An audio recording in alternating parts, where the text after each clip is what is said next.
Well, welcome. Thanks for joining us. We are starting a new series here on spiritual formation for pastors and ministry leaders. And this is really designed for you if you are currently a pastor or on a staff role in a church, or if you are training and preparing for that. We just want to talk about some of these foundational ideas to how you can really grow in your spiritual life. So we just thought we'd start off by first asking the question, what really is spiritual formation? Well, in a nutshell, we're just talking about a person's growth in Christ. You know, growing in your faith. We use different ways to talk about that, but everyone has heard of growth or developing into Christ-likeness, maturity, all of those different motifs in the Bible. We're just talking about growing as a follower of Jesus. And really the Apostle Paul talks about that in his letter to Timothy. Timothy's a young leader, getting more and more responsibility, and the Apostle Paul addresses his spiritual formation in 1 Timothy chapter 4. So let's take a look.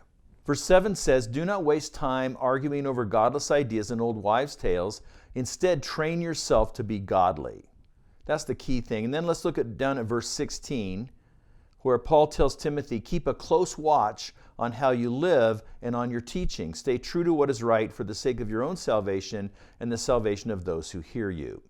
So he talks there about discipline, and he talks there about keeping a close watch on what you teach and on how you live. And so really that's what we're talking about with spiritual formation. Okay, that's great. Very important, obviously. So let's just kind of begin. What would you say is the first thing we need to understand when it comes to spiritual formation? Well, it's important to understand that growing in maturity as a Christian is a process. Whether you're a pastor or whatever your role is, you're a follower of Jesus, and that's a process.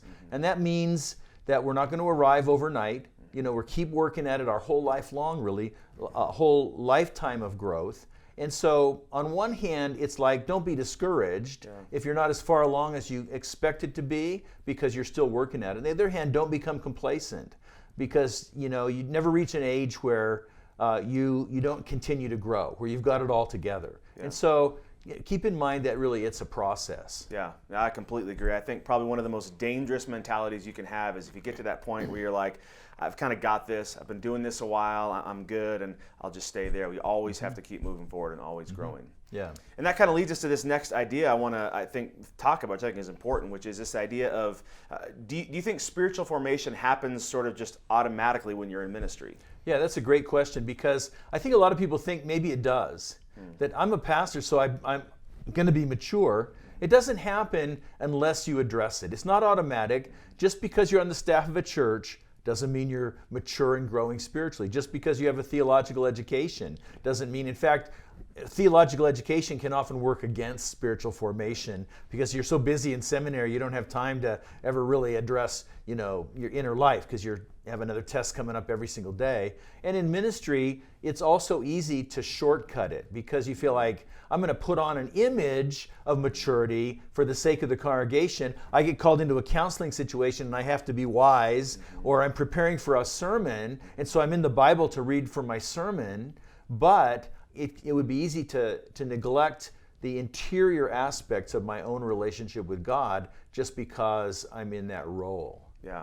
It's not automatic. Yeah, absolutely. I think it's important to recognize too that you can fake that for a while, but eventually your well will run dry as a pastor. Right. And if you're not really intentionally doing that, it's definitely going to hurt your ministry, because people will see through that, and it becomes very obvious you're not really authentic in your own walk with God after a while. Yeah, and I think that's probably one of the main reasons for short pastorates. Yeah. Because you don't have anything else to give. Yeah, and absolutely. so you move on and do the same thing somewhere else for a couple of years. Yeah, absolutely.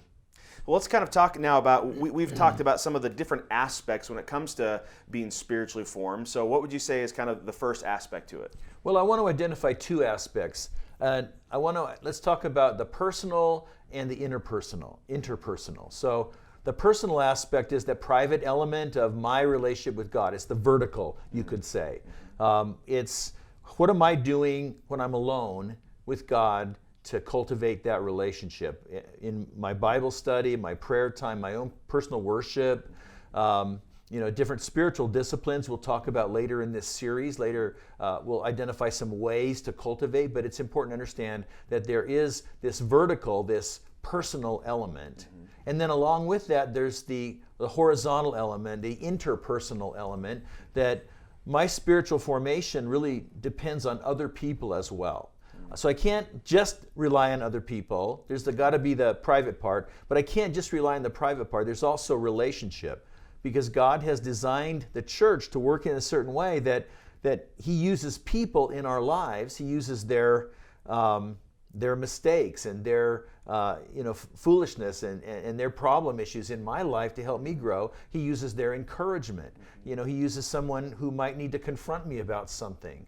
People who I can trust to share stuff in my life. So there's an interpersonal element too. I can't just grow in complete isolation from others. Yeah.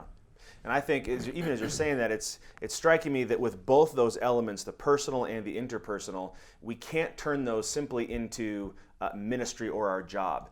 I've been guilty of this at times where my time with God really can very easily turn into sermon prep or planning for something I'm teaching, rather than really just trying to grow in my own relationship. And then also, same thing with those interpersonal relationships. I might connect with colleagues or friends or other people, but I can find it really just talking shop or just thinking about the next program, rather than really trying to allow people in my life to really speak that true challenge and spiritual formation that I need. Yeah, and part of the problem is that people in the church see us in terms of our role. Yeah.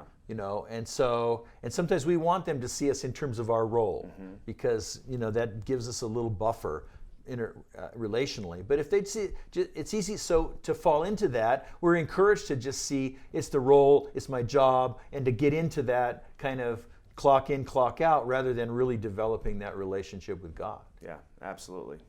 Well, good. Well, I think this kind of sets the stage for a good foundation for what we're talking about. So I hope you'll continue on with us in the rest of this series. And you can start now by looking at these questions below and having a conversation about this.